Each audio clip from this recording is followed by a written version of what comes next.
আসসালামু আলাইকুম ফ্রেন্ডস, কাছের এবং দূরে যে যেখানে আছো, আশা করি আল্লাহর রহমতে ভালো আছো। আমি তোমাদের বন্ধু এনজয় লাইফ ব্লগার। তো আমার নাম ফারজানা খানম,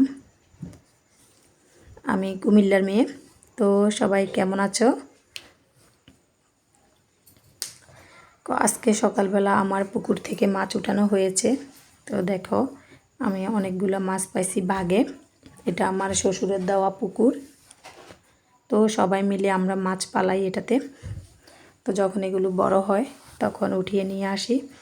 এখানে দেখো 3টা কাতলা পাইছিল। তো বিশেষ করে একটা তোমার প্রায় 2.5 থেকে 3 কেজি ওজনের হবে। তো ভেবেছিলাম তাজা তাজা মাছটা কুটে বেছে ধুয়ে তাড়াতাড়ি রান্না করে নিই। তো এখন রান্নাঘরে চলে গেলাম। এই পর্যায়ে আমি রান্না শুরু করে দিয়েছি।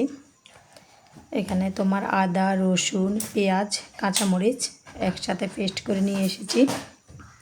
তো এগুলো ভালো করে নেড়ে চেড়ে তেলের উপর কষিয়ে নিব, যেন আদা, রসুন আর কাঁচামরিচের উগ্র গন্ধটা চলে যায়।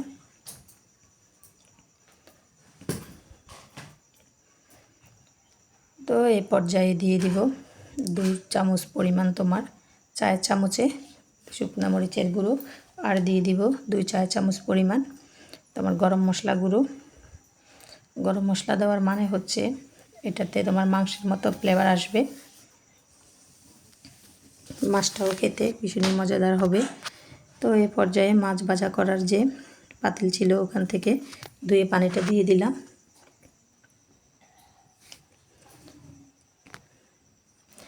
আসলে রান্না করতে কার না ভালো লাগে,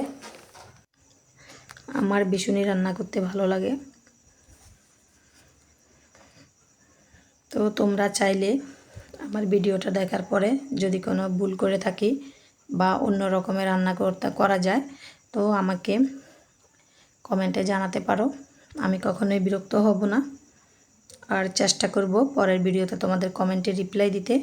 তো আমি নতুন ইউটিউবার, তোমরা চাইলে আমার পাশে থাকতেই পারো বন্ধু হয়ে। তো এই পর্যায়ে আমি মাছের মাথাগুলো দিয়ে দিলাম একে একে। এগুলো অল্প মশলায় দারুণ স্বাদে রান্না হয়। তো নিশ্চয়ই যদি কখনো বড় মাছ আনা হয় তোমাদের ট্রাই করতে পারো।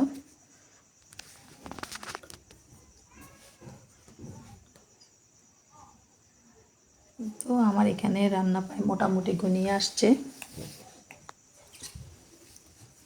তাড়াহুড়ো করে রান্না করতেছি, প্রায় তোমার আজান দিয়ে দিবে এমন সময় হয়ে গেছে। মাছ কাটার জন্য কাউকে পাই নাই, একা হাতে সব সামলাতে হয়েছে।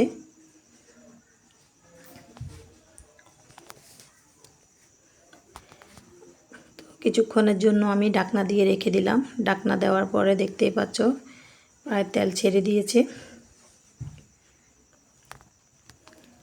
তো আমি ভালো করে নেড়ে দিলাম যেন পাইপ্যানে লেগে না যায়।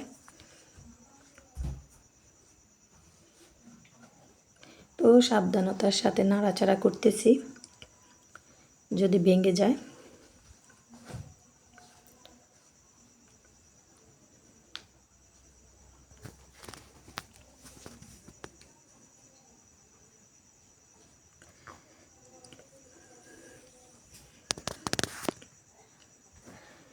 তো ভালোভাবে নেড়ে ছেড়ে দিব আর কিছুক্ষণ রেখে দিব।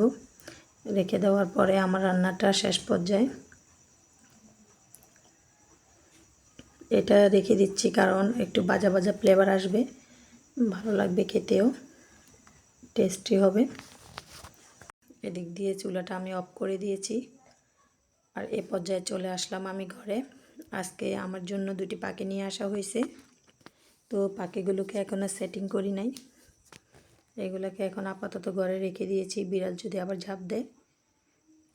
তো এদিক দিয়ে দেখতেছি ওদের রোমান্টিক ভালোবাসা, মাশাআল্লাহ একে অপরকে খাইয়ে দিচ্ছে, দেখে ভীষণই ভালো লাগছে। আসলে একের প্রতি একের যদি ভালোবাসা, সম্মান, টান থাকে সবে ভালো সম্ভব হয়, সুন্দর হয় বেঁচে থাকা। তো সবাই ভালো থাকবে। আল্লাহ হাফেজ।